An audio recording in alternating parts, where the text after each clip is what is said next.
Ladies and gentlemen, welcome to Crying Suns. Honestly, I didn't want to play through this game, especially since I was up and ready to call it quits because of a specific design flaw that I will mention later, but in the end I was happy I got all the way through. One of the reasons why is because of the setting and the implications of wish fulfillment. You'll see what I mean. Crying Suns is a roguelite tactical game set far in humanity's future. Somehow, we figured out how to colonize the cosmos, invent faster than light travel and other cool sci-fi stuff. Like having robot slaves that do all our bidding. Humanity doesn't have to lift a finger anymore, we have officially entered WALL-E levels of complacency. And if you think this sounds too good to be true and how can this go wrong, well, yes it is, and in so many ways. The flip side of a universe where humans have every wish fulfilled by machines is easy to see. Humans do not do shit anymore and solely rely on the Omnis. That's how the super robots are called. So, question. What if the machines suddenly stop working? We start the game in the role of Admiral Isaac Idaho, the Emperor's finest and most brilliant tactical mastermind. Or, to be more precise, one of his many clones. Should the real Idaho ever die, which he did, and should the Galactic Empire ever be in a crisis, which it is because all the machines stop working, a secret cloning facility at the end of the galaxy will activate a clone of Idaho, along with his trusty crew and a fitting vessel. At the beginning of the game, we don't have many options. We can pick from a handful of officers with individual skills, and we have just one starship to choose from. But that's gonna change. From here on out, it's our job to fly our way back home to the Emperor, find out what's wrong with the Empire, and if we can, fix it. Which will be hard, to say the least. The closer we will get to solving the mystery on why the Omni suddenly stopped working, the more we learn that humanity was not just on the decline ever since the machines left. Far from it. In this universe, humans didn't have anything to strive for. The Omnis were literally better at everything. So instead of living in peace and luxury, humans got lazy, frustrated, and started to modify themselves and abusing drugs. You wanna buy some death sticks? By the way, none of this is relevant for the gameplay at all, but it fleshes out the setting, which makes the whole experience more immersive. And I just love that about a video game, and Crying Suns doles this out in spades. There is a lot of story gameplay integration going on. Unlike many roguelites, all of our runs actually happen in the game's story, even the failed ones. The player's command base of Gehenna has sent out hundreds of ships and Idahos and their crews to their deaths, hoping that one will eventually be able to save the Empire. This is even reflected in several story events and random encounters. In one sentence, every time you die, you get a brand new Idaho. Okay, enough about the setting. What about the gameplay? Crying Suns is divided into 5 chapters, with each chapter split up into 3 levels. The main objective of each level is simple: charter a course from solar system to solar system until we reach a jump point to the next level. It sounds easy and fun, but the wrong course could leave us stranded in space if we're not careful. And unfortunately, we are not going sightseeing on these planets either. We need to make those stops because they hold valuable neo and fuel stations, which is this game's version of fuel, and they can also be salvaged for tech upgrades and currency. And also, all planet systems we visit hold randomized events because this is a roguelike after all. And I can't help but admire the number of events and outcomes to those events, because up until the last line of dialogue, you won't know whether you made the right choice. Example: during one stop through the vast nothingness of space, I investigated a distress signal which came from a lonely station. A woman who was held as an unwilling sex slave for a cult escaped and told me that the prisoners are used to make babies for that cult. And of course, I immediately sent in some troops. Not to participate in the unwilling orgy, but to free the slaves from their misery. Little did I know that the distress signal was actually a trap to lure my troops into the station, who were now used as playthings themselves. And little did they know that one of the officers I chose at the beginning of the run was a detonation specialist. Before I let my good men and women become Slanesh toys, we both decided to rig the station and blast it to bits.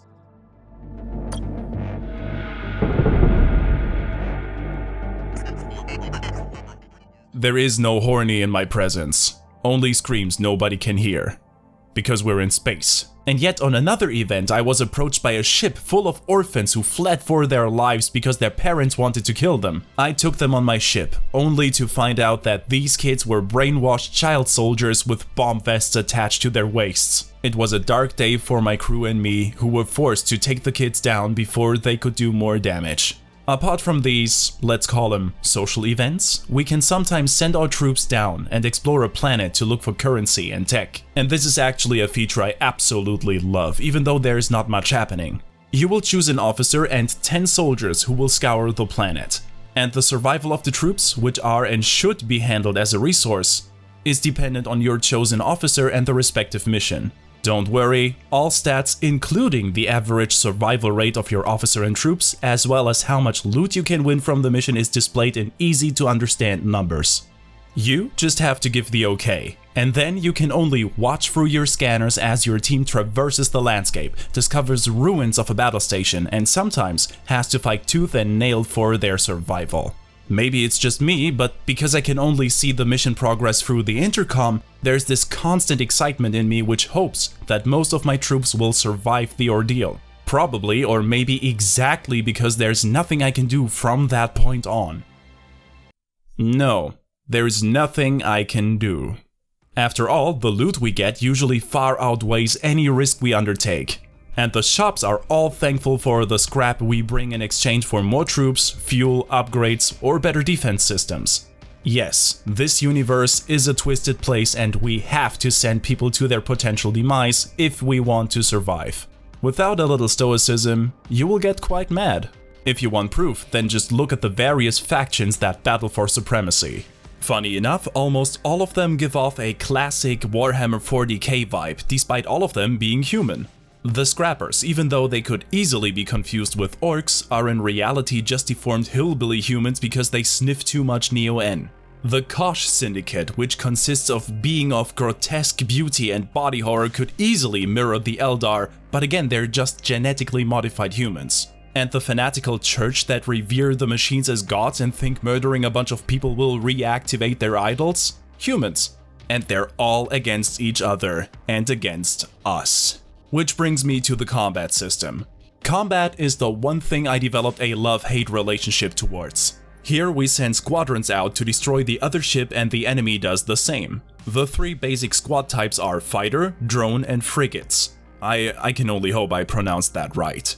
And of course, this plays like rock, paper, scissors. Fighters do double damage to drones, drones destroy frigates, and frigates obliterate fighters. Now, having only this mechanic would be boring, and lucky for us, Crying Suns provides. There are so many more tweaks and options to exploit. Squads usually come with special abilities and levels, which means a level 4 frigate will just obliterate about anything 2 levels lower. Your officers might be able to give your units a stat boost or repair your ships over time. You can equip your vessel with a plethora of weapons to attack the enemy directly or weaken their ships. The battlefield might hold some satellites you can hack to your advantage. Or there's an asteroid field to conveniently hide your units in. And last but not least, the vessel you take at the start of each run provides various bonuses and basically dictates your playstyle. We have so many customization options here and I honestly love that part. It's just too bad that the balancing doesn't quite work right, and this is where I have to talk about the design flaw I mentioned earlier, which made me almost quit. Chapter 3 confronts us with the Kosh Syndicate, and by God, I hate each and every one of those bastards, especially their boss, and here's why.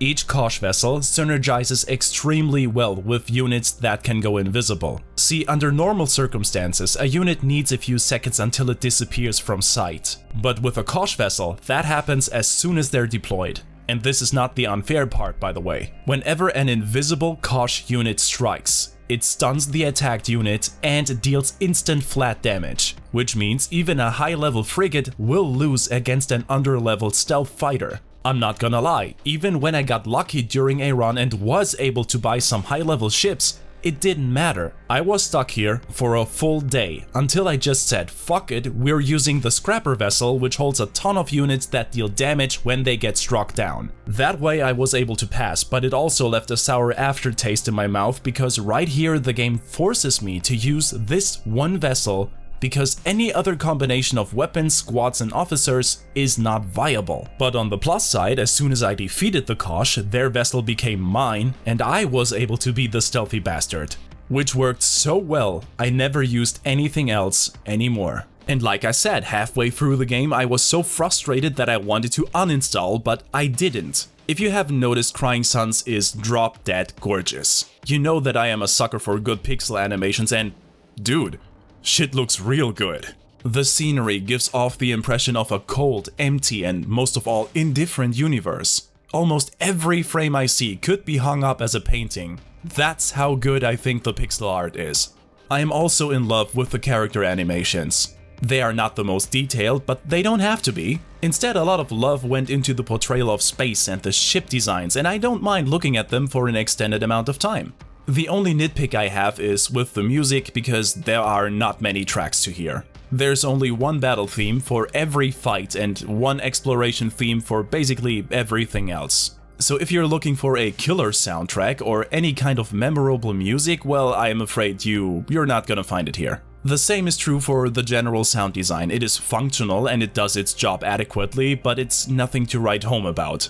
But most of all, I wanted to see the end of the story and how it plays out. Every chapter held a little bit more information about who and why the Omnis shut down, and how the Empire looked like before the apocalypse. I can even see myself playing this game some more in the future. Partly because it's a roguelike that might surprise me in the next run with a new event I haven't seen before. And partly because there are multiple endings to achieve. And I would even give this game a higher rating, but this one major design flaw concerning the OP Kosh strategy still sours my mood. Also, I think the team have missed an opportunity to flesh out the game even more. I would like to complete my roster of special officers, but I don't think I ever will because there is no reason to. Most special officers are not with the Imperial forces, they're scrappers, Kosh or church people. But none of them has a backstory, they just act as better units, and I think it's a bit sad that none of them has a unique personality to speak of. But other than that, I would say if you like strategic roguelikes with a good story that also shines some light on human nature, then I'd say go, download this game immediately.